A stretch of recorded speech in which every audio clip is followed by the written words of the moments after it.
샬롬 삼국지 6권 6번째. 그쪽을 살펴본 군사 하나가 급하게 달려와 알렸다. 작은 배 20 남은 적이 우리 진채로 지쳐 들어오고 있습니다. 그 소식을 들은 주유는 조조가 드디어 정면으로 부딪혀 오는 것이라 짐작했다. 먼저 그 날카로운 기세부터 꺾어 두어야겠다 싶어 좌우를 돌아보며 물었다. 누가 먼저 나가 적의 얘기를 꺾어 놓겠는가? 제가 잠시 선봉이 되어 적을 깨뜨려 보겠습니다. 한당과 주태가 한꺼번에 나서며 소리쳤다. 주유는 그들이라면 믿을 만하다고 보아 기꺼이 허락하는 한편 각 진체에 영을 내려 방비를 더욱 엄히하게 했다. 주유의 허락을 함께 받은 한당과 주태는 각기 작은 배 5척을 이끌고 좌우로 갈라서 적을 맞으러 나갔다. 초초과 장남이 제 용맹만 믿고 나는 듯 노를 저어 다가들고 있었다. 한당은 가슴을 보호하는 갑옷을 두르고 긴 창을 짚은 채 뱃머리에 섰다. 먼저 잃은 것은 초촉의 배였다. 초촉은 군사들에게 명을 내려 한당의 배 쪽으로 어지럽게 화살을 날려 보냈다. 한당이 방패를 들어 화살을 막는 사이에 두 배의 거리는 창칼을 맞댈 수 있을 만큼 좁혀졌다. 초촉 또한 긴 창을 들고 일어나 바로 한당과 어울렸다. 하지만 초촉의 솜씨 가지고는 어림도 없었다. 한당의 창끝이 한번 번뜩 갔는가 싶자 초촉은 가슴이 꿰어 물 위로 떨어졌다. 뒤따라오던 장남은 초촉이 죽는 걸 보자 큰 소리를 지르며 한당을 덮치려 했다. 그러나 미처 한당의 배에 이르기도 전에 주태의 배가 먼저 장남의 뱃머리를 막았다. 아직 두 배의 사이가 창칼을 맞댈 만큼 되지 않아 장남은 긴 창을 짚고 뱃머리에 선 채 졸개들에게 주태의 배에다 화살을 버붙게 했다. 주태의 배에서도 지지 않고 활을 쏘아대니 양편에서 모두 화살이 어지럽게 날았다.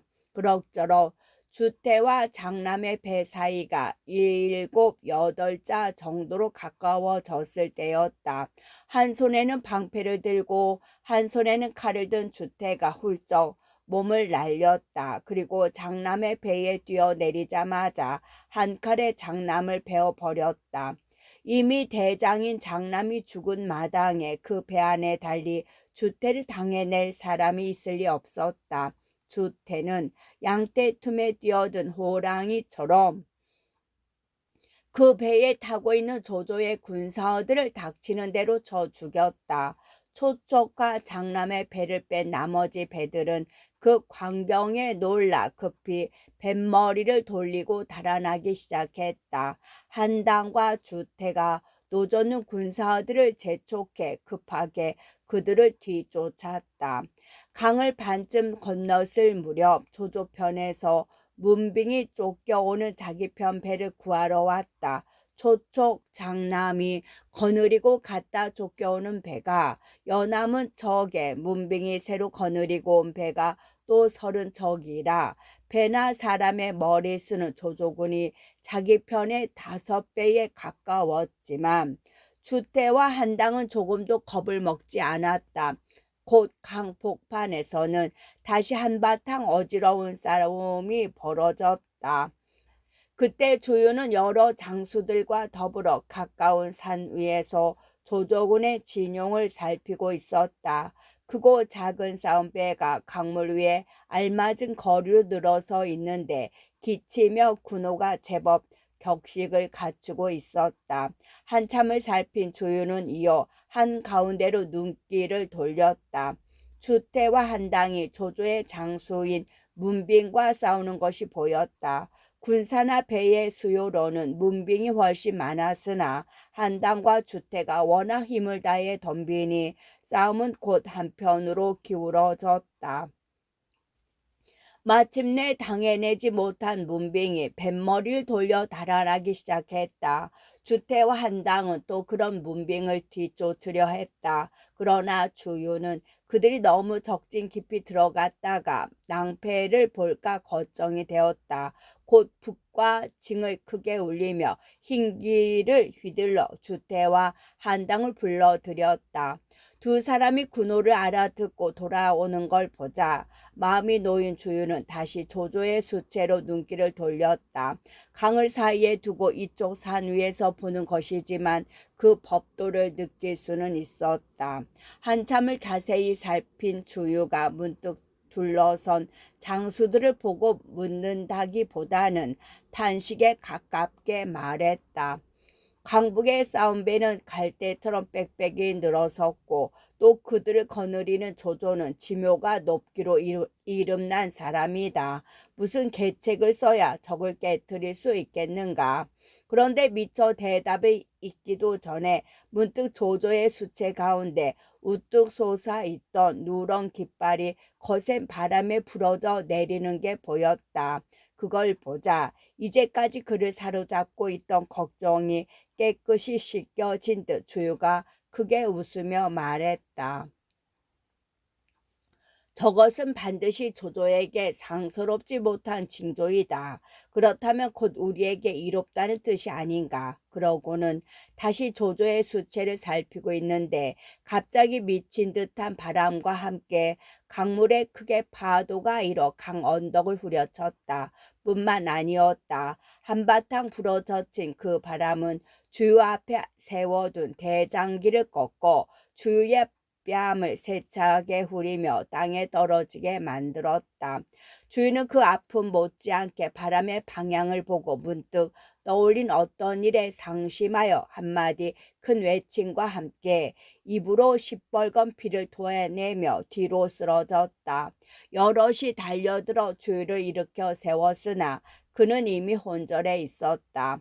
곁에 있던 사람들은 급히 그런 주유를 업고 장막에 데려다 뉘었다. 모든 장수들이 달려와 주유가 그리된 가닥을 묶고는 한결같이 놀라며 서로를 돌아보고 단식했다.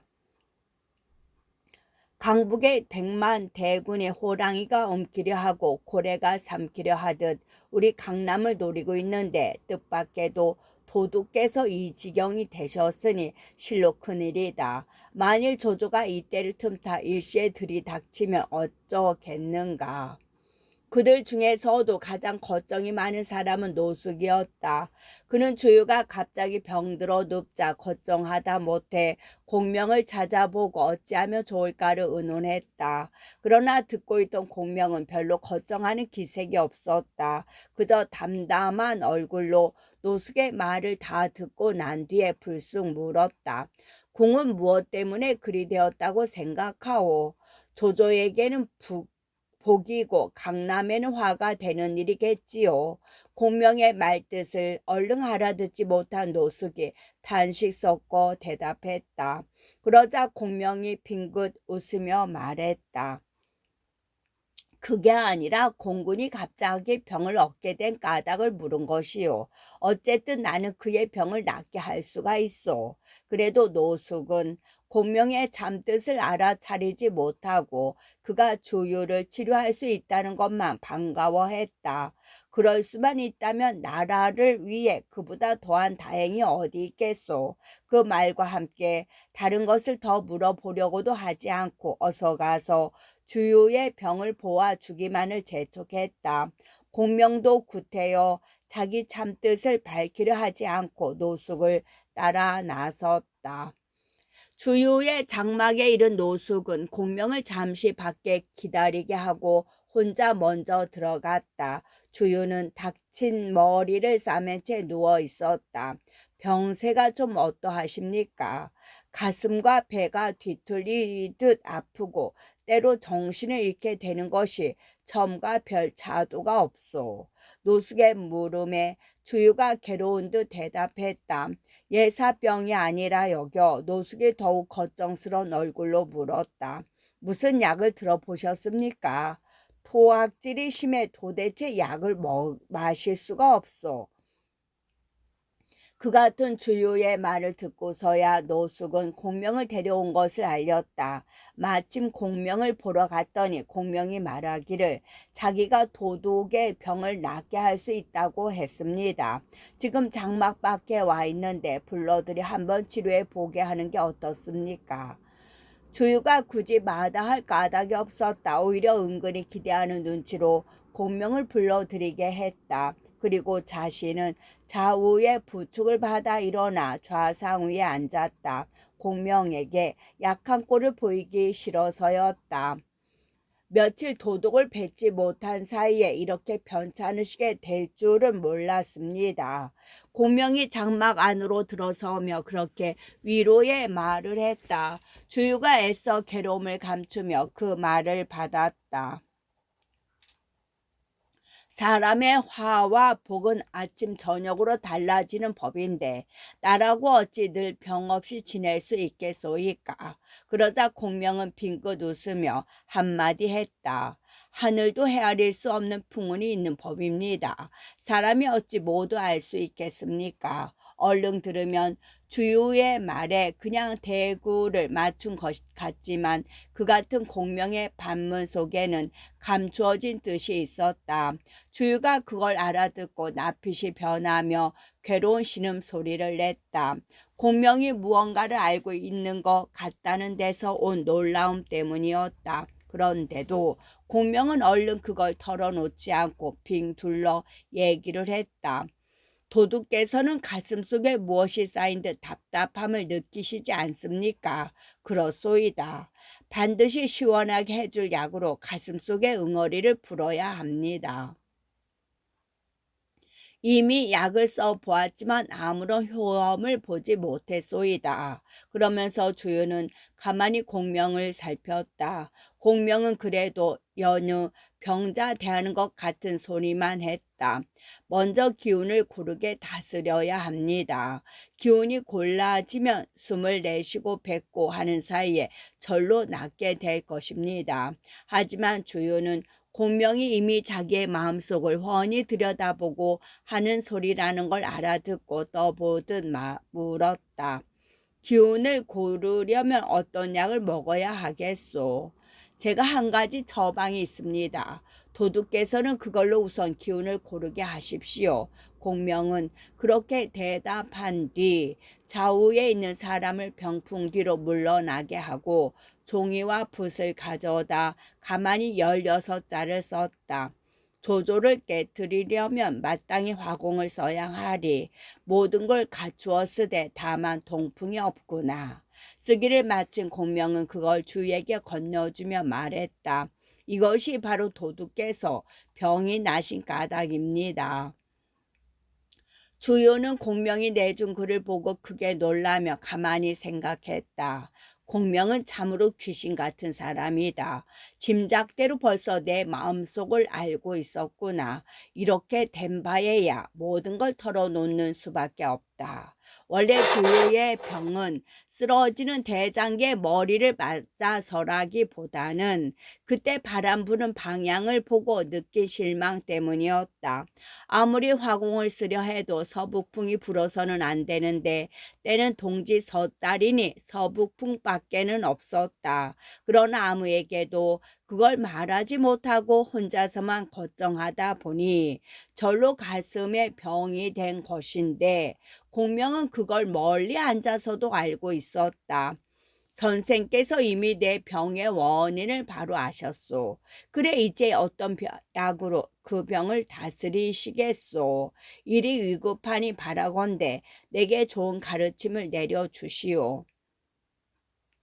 주유가 문득 태도를 공손하게 하여 그렇게 간곡히 말했다. 공명도 정색을 하고 거기에 답했다. 양이 비록 재주 없으나 일찍이 한 이인을 만나 김은 둔갑에 관한 전설을 얻은 일이 있기에 바람을 부르고 비를 내리게 하는 법을 좀 압니다. 도둑께 동남풍이 필요하시다면 남병산에 칠성단이란 재단 하나만 쌓아 주십시오. 높이는 9자로 하고 3층으로 하되 군사 120명을 달리어 갖가지 길을 들고 그곳을 둘러싸게 해야 합니다. 그렇게 해주신다면 저는 그 대 위에서 술법을 부려 새밤 새낮에 거센 동남풍을 빌어보겠습니다. 그것이면 도둑께서 군사를 부리는데 넉넉히 도움이 될 것인즉 어떻습니까? 저를 믿고 한번 그리 해보시겠습니까? 새밤 새낮은커녕 단 하룻밤이라도 동남풍만 크게 불어준다면 이번 싸움은 이긴 것이나 다름이 없소이다. 어찌 선생 같은 분을 믿지 않을 수 있겠소. 다만 일이 급하니 1시간도 늦출 것이 없이 당장 시작하도록 하지요. 허황되다는 의심은커녕 기쁨에 차 환한 얼굴로 주유가 그렇게 서둘러댔다. 공명 또한 작은 망설임도 없이 그런 주유에게 동남풍이 기일까지 일러주었다. 동짓달 20날 갑자일부터 바람이 일어 22틀 병일일에 그치게 하겠습니다. 되겠습니까? 좋지요. 다만 선생을 믿을 뿐이외다. 그렇게 대꾸하는 주유의 얼굴은 이미 병자의 얼굴이 아니었다. 주유는 곧 자리를 걷어채우고 일어나 영을 내렸다. 힘세고 일 잘하는 군사 500명을 뽑아 남병산에 재단을 쌓도록 하라. 또 따로 군사 120명을 뽑아서는 길을 들고 그 재단을 지키며 공명의 영을 따르게 하라. 공명은 주유가 그 같은 영을 내리는 걸 보고 장막을 나왔다. 그리고 노숙과 함께 말을 타고 남병산으로 가 지세를 살핀 뒤 한 곳을 지정해 동남방에서 가져온 붉은 흙으로 제단을 쌓게 했다. 군사들은 공명이 시키는 대로 단을 쌓는데 둘레가 24길이요 한 층의 높이는 석자로 3층을 올리니 전체 높이는 9자였다. 맨 아래 층에는 28수 별자리에 따른 길을 꽂았는데 동쪽 7면에는 푸른 길을 각항, 저방, 신미, 기 모두 28수 중 동방 7수에 속한 별 이름 자리에 꽂아 창룡 사방신 중에 동쪽을 지키는 신 또는 동방 7수의 다른 이름의 모습을 꾸미고 북쪽 7면 검은 기는 두우 여허 위실벽 28수에서 북방 7수 자리에 꽂아 현무 북방을 가리키는 사방신의 하나 기세를 지었다. 서쪽 7면 흰기는 규누 주묘 필자삼 서방 7수 자리에 꽂아 백호 서쪽을 가리키는 사방신의 하나에 백호의 위엄을 펼치게 하고 남쪽 7면 붉은 기는 정귀 유성장 익진 남방 7수 자리에 꽂아 주작 남방신의 형상을 지었다. 둘째 층은 누른기 64수로 64궤를 버리되 8방위로 나누어 세웠고 맨 위층에는 4사람을 세웠는데 그들의 차림이 또한 볼만했다. 머리에는 속발관이요 몸에는 검은 비단으로 지은 도포를 걸쳤으며 봉이를 입은 띠를 두른 데다 붉은 신발에 모난 옷 뒤 자락을 길게 늘어뜨리고 있었다. 4사람 중 앞쪽 왼편에 있는 사람은 긴 장대를 들었는데 장대 끝에는 닥터를 일산 모양으로 달아 바람의 방향을 보게 하고 오른쪽에 있는 사람은 칠성호대를 달아 원하는 바람의 형태를 나타냈다. 뒤편 왼쪽에 있는 사람은 복음을 받쳐 들었고 오른편에 선 사람은 향로를 받들고 서 있었다. 그리고 단 아래 또 24이 섰는데 각기 정기와 복에 날이 크고 긴 창과 깃털 달린 누른 쇠꼬리 기며 은도끼 붉은 기 검은 기를 나누어 잡고 사방을 빙 둘러싸고 있었다. 공명은 동지딸 스무나린 갑자일에 좋은 시를 골라 목욕 재개하고 도의로 갈아입은 뒤 맨발에 머리를 푼 채 단 아래에 이르렀다. 그리고 단에 오르기 전에 거기 와 있는 노숙에게 일렀다. 자경께서는 진중으로 돌아가 공군이 군사를 내려고 제비하는 것이나 도와주시오. 혹 이 양이 비는 것이 아무 효염이 없더라도 개의쩍게 여겨서는 아니되오. 진작부터 공명이 버려둔 칠성단의 신비스런 분위기에 은근히 위압되어 있던 노숙은 공명의 그 같은 말을 듣자 아무 소리 않고 물러갔다. 공명은 다시 단을 지키는 장졸들에게 엄한 명을 내렸다. 서 있는 방 위에서 함부로 떠나서는 아니 된다. 머리를 맞대고 수군거려도 아니 되며 쓸데없이 입을 열어 어지러운 말을 해서도 아니 된다. 또 공연히 놀라거나 괴쩍게 여겨 떠들어대도 아니 되니 이 중에 어느 것이라도 어기는 자가 있으면 그 머리가 어깨 위에 남아있지 못하리라. 그러자 모두 겁먹은 얼굴로 그 영을 받들 것을 다짐했다.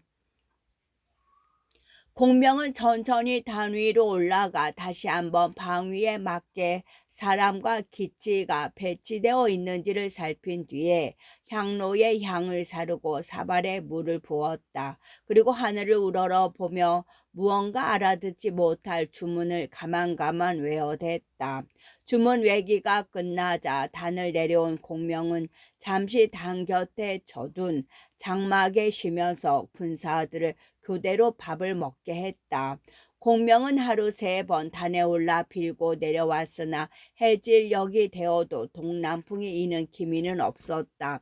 한편 주유는 정보 노숙을 비롯한 장수들을 모두 장막 안에 불러놓고 동남풍만 일면 재빨리 군사를 낼 수 있게 채비하도록 하는 한편 손권에게도 사람을 보내 뒤에서 호응할 채비를 갖추도록 당부했다. 황계는 황계대로 화공했을 배 20척에 모두 채비를 갖추었다. 배 앞머리는 큰 못을 박아 적의 배에 부딪히면 떨어지지 않도록 하고 안에는 갈대와 억새며 마른 쌀이 따위를 가득 실은 위에 생선 기름을 부었다. 뿐만 아니라 그 위에는 다시 유황이며 염초같이 불붙기 쉬운 물건들을 얹은 뒤에 역시 기름 먹인 푸른 천으로 덮고 뱃머리에는 작은 배들을 묶었다. 뱃머리에는 조조에게 거짓 항복을 할 때 이미 약조해둔 청룡기를 내걸고 주유의 명만 떨어지면 바로 배를 낼 수 있게 해놓고 기다렸다. 감령과 감택도 맡은 일에 소홀함이 없었다. 조조에게서 거짓으로 항복해온 재중과 재화를 진체 밖으로 불러내 매일 술판을 벌여 진짜 안에서 벌어지고 있는 일을 그들이 눈치챌 수 없게 하였을 뿐만 아니라 그들이 함께 데려온 군사들도 모두 뱃속에 몰아두어 한 사람도 진체가 있는 강 언덕 쪽에는 올라가지 못하게 했다. 거기다가 체중과 체와 주변에는 동호의 군마를 한 박 풀어놓아 물 한 방울 새어나갈 틈이 없도록 해놓으니 그들이 들을 수 있는 소식은 다만 위에서 내려오는 굴령뿐이었다. 혼일 사해의 꿈은 동남풍에 타버리고 혼일 사해의 꿈은 동남풍에 타버리고 모든 채비를 갖춘 주유가 다만 공명이 동남풍을 빌어주기만 기다리고 있는데 문득 형세를 담지하러 나갔던 군사 하나가 달려와 알렸다. 오후께서 배를 모아 우리 진체에서 80리 떨어진 곳에 머물러 계시면서 도독으로부터 좋은 소식이 오기만을 기다리고 계십니다. 그 말을 들은 주유는 한층 마음이 급해졌다. 곧 노숙을 불러 진체의 모든 장졸들을 둘러보고 자신의 영을 전하게 했다. 모두 배와 싸움에 쓸 기구와 돈, 노 따위를 갖추고 있다가 한번 명이 떨어지면 곧바로 나갈 수 있도록 하라. 만약 이 일을 어기는 자가 있으면 군법으로 엄히 다스리리라. 그 명을 들은 장수들은 모두 긴장하여 손발이 닿도록 바쁘게 싸움 나갈 채비를 서둘렀다. 그러나 어느새 밤이 되었건만 하늘은 맑고 바람 한 점 없었다. 애가 탄 주유가 노숙에게 말했다. 공명이 이번만은 아무래도 틀린 것 같소. 이 한겨울에 무슨 수로 동남풍을 빌어낸단 말이오. 그러나 공명을 굳게 믿는 노숙은 좋은 말로 주유의 마음을 가라앉혀 주었다. 제 생각에는 공명이 반드시 그 일을 해내리라 믿습니다. 공명은 안 되는 일을 말하는 사람이 아닙니다. 과연 그 같은 노숙의 믿음은 옳았다. 삼경 무렵이 되면서부터 문득 바람 소리가 들리며 기치가 벌렁이기 시작했다. 주유가 장막을 나가 살펴보니 깃대가 서북쪽으로 휘고 있었다. 바라던 동남풍이 불기 시작한 것이었다. 잠깐 사이에 바람은 더욱 거세어졌다. 주인은 한편 반가우면서도 한편으로는 걱정스러웠다. 제갈 공명은 정말로 전지조화를 마음대로 하는 법을 알고 귀신도 헤아릴 수 없는 술수를 지녔구나.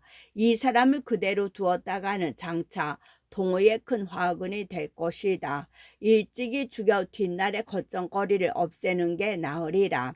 그렇게 생각하고는 급히 혹은 교위로 있는 서성과 정봉을 불러 가만히 영을 내렸다. 너희 둘은 각기 군사 100명씩을 데리고 서성은 물길을 타고 정복은 무트로 해서 낭병산으로 가도록 하라. 그곳 질성단에 이르거든 까닭을 묻지 말고 바로 제갈령을 끌어내 목을 벤 뒤 그 목을 가지고 돌아와 내게 공을 정하라.